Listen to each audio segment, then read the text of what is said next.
রিপন ভাই, আপনি জানেন যে গতকাল মানে 26শে মার্চ বিএনপির নাম নিয়েও বিএনপিকে হুঁশিয়ারি দিয়ে জামাতের দ্বিতীয় প্রধান নেতা বলেছেন, বিএনপি যখন দেশ শাসন করেছেন 12 থেকে 13 জন স্বাধীনতা বিরোধীকে প্রেসিডেন্ট বানানো হয়েছে, মন্ত্রী এমপি বানানো হয়েছে।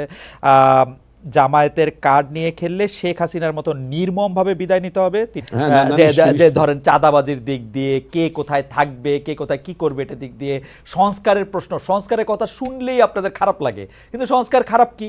সংস্কার করলে আপনাদের কি অসুবিধা? এখন যখন বিএনপির ক্ষমতায় যাওয়াটা প্রায় নিশ্চিত বা ক্ষমতার কাছাকাছি তারা নিজেদেরকে দেখতে পাচ্ছে, তখন সংস্কার দেখলে তারা ভয় পাচ্ছে কিনা? বিশেষ করে আপনি না, দেখেন না, না, না, না, প্রধানমন্ত্রীর না। মেয়াদ প্রসঙ্গে আপনারা কথা বলছেন যে না, প্রধানমন্ত্রীর মেয়াদও আপনারা এই 2 বছরেরটা আপনি মানবেন না।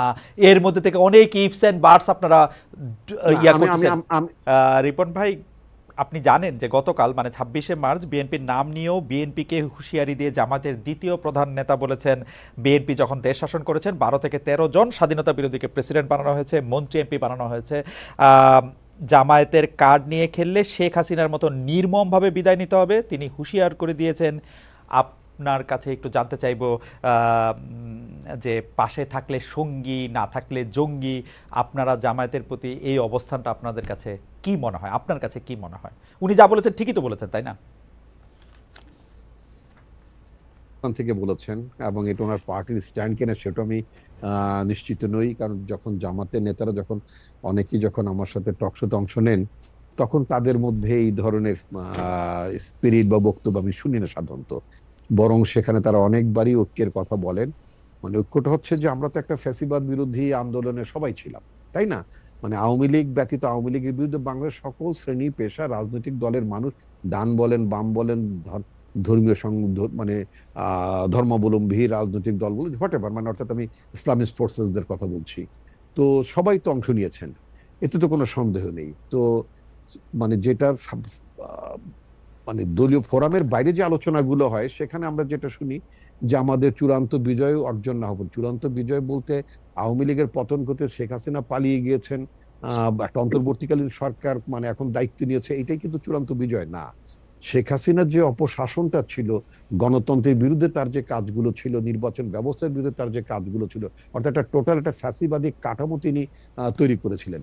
সেই কাঠামোটাকে ভেঙে বাংলাদেশ রাষ্ট্রকে একটা গণতান্ত্রিক রূপান্তরের দিকে নিয়ে যাওয়াটাই হচ্ছে সবচেয়ে মানে বড় চ্যালেঞ্জ সকল রাজনৈতিক দল বা মানে আপনার 5ই আগস্টের বিপ্লবী বিজয়ী দলগুলোর। এটি মানে আপনার লক্ষ্য থাকা উচিত। সুতরাং সেক্ষেত্রে যারা একত্রে আন্দোলন করেছি, পাশাপাশি থেকে আন্দোলন করেছি, তাদের মধ্য থেকে মানে আপনার কোনো কোনো দলকেই আপনার মানে ছোট করে অথবা আঘাত করে টিপ্পনী কেটে কথা বলাটা ঠিক না। এটা আমার দলের পক্ষ থেকেও ঠিক না, অন্য দলের কাছ থেকেও যদি আসে সেটা অপ্রত্যাশিত বলে আমি মনে করি। ডক্টর রিপন, আপনার কাছে কি মনে হয় না যে এই বিষয়টার আসলে একটা ফায়সালা করা প্রয়োজন? কারণ মানে আপনি যেটাকে টিপ্পনী কাটা বলছেন, সেটা কিন্তু বাংলাদেশের রাজনৈতিক আদর্শের জায়গায় যে একটা বড় দুইটা প্রশ্ন, সেই প্রশ্নটাতে আপনারা বারবার মুখোমুখি হচ্ছেন, বিএনপি এবং জামাতে ইসলামী। সেই জায়গাটা থেকে একটু আপনাদের একটু পরিষ্কার করার দরকার না একটু অবস্থান? আর আপনি বললেন যে শেখ হাসিনার ফেসিবাদী কাঠামোকে ভেঙে দেওয়ার জন্য বা আর যাতে এটা না হতে পারে সেই জন্যই হচ্ছে এই জুলাই অগাস্টের স্পিরিট, এই আন্দোলন, এই আত্মত্যাগ। কিন্তু আপনারা তো অ্যাবসলিউটলি শেখ হাসিনার স্পিরিটের মধ্যে আছেন বলে মনে হয় অনেক ক্ষেত্রে। আমি উদাহরণ দিতে পারি রিপোর্ট ভাই, আপনি যদি আমাকে ক্ষমা করেন, যে হ্যাঁ, না, না, যে নিশ্চয়ই, যে নিশ্চয়ই। ধরেন চাঁদাবাজির দিক দিয়ে কে কোথায় থাকবে, কে কোথায় কি করবে, এটা দিক দিয়ে সংস্কারের প্রশ্ন, সংস্কারের কথা শুনলেই আপনাদের খারাপ লাগে, কিন্তু সংস্কার খারাপ কি? সংস্কার করলে আপনাদের কি অসুবিধা? আচ্ছা, ধন্যবাদ আপনাকে, আপনার চমৎকার কথা বলেছেন। আপনি যদি খেয়াল করে দেখবেন যে বাংলাদেশে যখন কোনো রাজনৈতিক দলই সংস্কারের কথা বলছিল না, হুম হুম তাই না? হুম হুম। মানে বিএনপি ছাড়া অন্য কোনো রাজনৈতিক দলের কাছ থেকে কি আপনি গত 2, 3, 4 বছরে সংস্কার হওয়া উচিত, এই ক্ষেত্রে সংস্কার হওয়া উচিত, ও ক্ষেত্রে সংস্কার হওয়া উচিত, নিশ্চয়ই আপনি সেটা শোনেননি। হুম এবং আপনি নিশ্চয়ই মানে খেয়াল করে থাকবেন আমার নেত্রী বেগম খালেদা জিয়া কারাগারে যাওয়ার আগের বছরে তিনি কিন্তু একটা মানে প্যাকেজ অফ রিফর্ম তিনি ঘোষণা করেছিলেন, তাই না? হুম হুম। তাহলে এই যে মানে প্রধানমন্ত্রী, আমি যদি একটু উদাহরণ হিসেবে বলি, প্রধানমন্ত্রী তো বর্তমান ব্যবস্থায় মানে অর্থাৎ একেবারেই লাস্ট ইমিডিয়েট পাস্ট আপনার গভর্নমেন্ট পর্যন্ত প্রধানমন্ত্রীর হাতে তো অ্যাবসলিউট পাওয়ার ছিল, তাই না? শি এনজয়েড অ্যাবসলিউট অথরিটি, তাই না?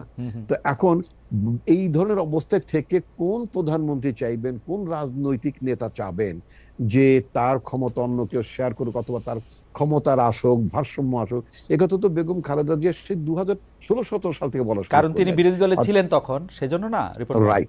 না না না না, এটা আপনি বলতে পারেন, but it is our commitment. এটা তো আমাদের আমাদের যে মানে রিফর্ম প্রপোজালস, আমাদের রিফর্ম প্রপোজালস এর মধ্যে তো আমরা এই কথাগুলো আমরা তুলেছি। প্রধানমন্ত্রী প্রেসিডেন্টের ভারসাম্য থাকবে, তারপর আপনার মানে পার্লামেন্টে আপনার মানে চেক অ্যান্ড ব্যালেন্সের জন্য আপনার দ্বিকক্ষ পার্লামেন্ট থাকবে। যদিও ব্যক্তিগতভাবে আমি দ্বিকক্ষ মানে উচ্চকক্ষ নিম্নকক্ষ পার্লামেন্টের ব্যাপারে মানে ব্যক্তিগত, আমি তো দলের মধ্যে একটা মানুষ, তাই না?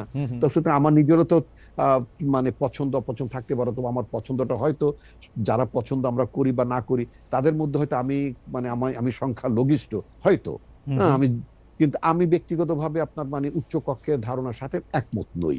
কারণ পৃথিবীতে আমার দেখা অনেক উন্নত দেশে আপনার যারা উচ্চ কক্ষ নিম্ন কক্ষ নিয়ে আছেন, ইভেন আপনি যেই দেশটিতে বসে আপনি অনুষ্ঠান পরিচালনা করছেন সেখানেও আপনি দেখবেন ওখানে সিনেট এবং কংগ্রেসের মধ্যে বিরোধ, এবং এই ধরনের বিরোধের মধ্য থেকে, তাই না, ওখানে আপনার রেভিনিউ বাজেট কিভাবে হ্যাম্পার করে, মানুষের বেতন হয় না, নানা ধরনের কিন্তু জটিলতা, মানে অনেক সময় মানে আপনার গভর্নমেন্টই আটকে যায়, এরকম একটা অবস্থা থাকে।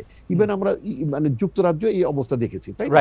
এইগুলো খুব উন্নত ডেমোক্রেসিতে যেখানে এই ধরনের অচলাবস্থা মাঝে মধ্যেই তৈরি হয়, সেক্ষেত্রে বাংলাদেশের মতো দেশে যেখানে আমরা ডেমোক্রেসিটাই প্রপারলি প্র্যাকটিস করি নাই, বা মানে সময় গণতন্ত্রের নামে ক্ষমতা আসার পরও মানে আপনার সেই যদি আপনি 72-73 সালের কথা যদি বলেন, ফার্স্ট যখন আপনার সংবিধান তৈরি হলো, সেই সংবিধান অধীনে যে নির্বাচনটা হলো সেখানে তো গণতন্ত্রের আকাঙ্ক্ষার কথাই আপনার উচ্চারিত হয়েছিল। তারপর আমরা কি দেখি না যে সেখানে একটা গণতান্ত্রিক ভাবে একটা নির্বাচিত সরকার বা গণতন্ত্রের প্রতি প্রতিশ্রুতিশীল একটি সরকার কিভাবে আপনার মানে ফ্যাসিবাদী চরিত্র গ্রহণ করে, কিভাবে একদলীয় ব্যবস্থা যায়। সুতরাং আমাদের গণতন্ত্রের চর্চাটা কিন্তু নিরবিচ্ছিন্ন না, এক। তারপর আমরা গণতন্ত্রের চর্চার ব্যাপারে আমরা যে খুবই খুবই আপনার মানে কি বলে মানে শ্রদ্ধাশীল, সেটাও কিন্তু আমাদের পাস্ট অ্যাক্টিভিটিতে মনে হয় না, তাই না? না রিপন ভাই, এই ব্যাপারে কিন্তু আমাদের কোনো সন্দেহ নাই। আশরাফ ভাই গুরুজন, উনি নিশ্চয়ই আরো ভালোভাবে বিশ্লেষণ করতে পারবেন। কিন্তু বিএনপি যখন 31 দফার কথা বলেছে, সেই 31 দফাতে কিন্তু আমরা সবাই, আমি যদি বলি আমি ব্যক্তিগতভাবে চমৎকৃত হয়েছিলাম। আমার কাছে মনে হয়েছিল যে এই প্রথম একটা বড় রাজনৈতিক দল অনেকগুলি সংস্কারের বিষয় নিয়ে মাথায় নিয়ে আসছে। কিন্তু এখন যখন বিএনপির ক্ষমতায় যাওয়াটা প্রায় নিশ্চিত বা ক্ষমতার কাছাকাছি তারা নিজেদেরকে দেখতে পাচ্ছে, তখন সংস্কার দেখলে তারা ভয় পাচ্ছে কিনা? বিশেষ করে আপনি দেখেন প্রধানমন্ত্রীর মেয়াদ প্রসঙ্গে আপনারা কথা বলছেন যে না, প্রধানমন্ত্রীর মেয়াদও আপনারা এই 2 বছরেরটা আপনি মানবেন না, এর মধ্যে থেকে অনেক ইফস এন্ড বাটস আপনারা ইয়া করছেন। আমি আপনাকে যদি এইভাবে বলি, আমাদের দেশে এখন বর্তমানে প্রধানমন্ত্রী বা পার্লামেন্টের মেয়াদ 5 বছর, তাই না? তো আপনার এটাকে 4 বছরের কথা বলা হয়েছে। আমরা যেটা মনে করি 5 বছরটাকে আমরা যৌক্তিক মনে করি, যে একটা নির্বাচন আয়োজন করতে মানে মোর দেন $1 বিলিয়ন খরচ যায়, তাই না? অনেক টাকা খরচ যায় কিন্তু, এবং সেই খরচের বিনিময়ে যে আপনার আউটপুটটা আসে, যে জাতীয় লোকেরা আপনার পার্লামেন্টে আসেন, তাই না, যে জাতীয় লোকেরা মন্ত্রিসভায় অন্তর্ভুক্ত হন, সেটা তো খুব আশাপ্রদ না। তো সুতরাং কিছু ব্যক্তিকে আপনার মানে এমপি করার জন্য, মন্ত্রী করার জন্য আপনার একটা টার্মের 1 বছর কমিয়ে দেওয়া মানে হচ্ছে ব্যয়টা 1 বছর আগে মানে বাড়িয়ে দেওয়া। ওকে, আমার মনে হয় যে সংস্কার ব্যাপারে আপনার কথা আমরা আরো একটু শুনবো রিপন ভাই। আরো আমাদের অনেক রকম প্রশ্ন আছে, কিন্তু আমরা এই প্রশ্নটি রেখে দিতে চাই যে সংস্কারের প্রশ্নেই বিএনপির একটা বিরোধিতা এই কারণে দেখা যাচ্ছে কিনা, কারণ বিএনপি মনে করছে যে মজাটা শেখ হাসিনা ক্ষমতা থেকে পেয়েছেন, সেই মজাটার কিছু ভাগ বিএনপিরও পাওয়া দরকার একইভাবে। না না, ওইটা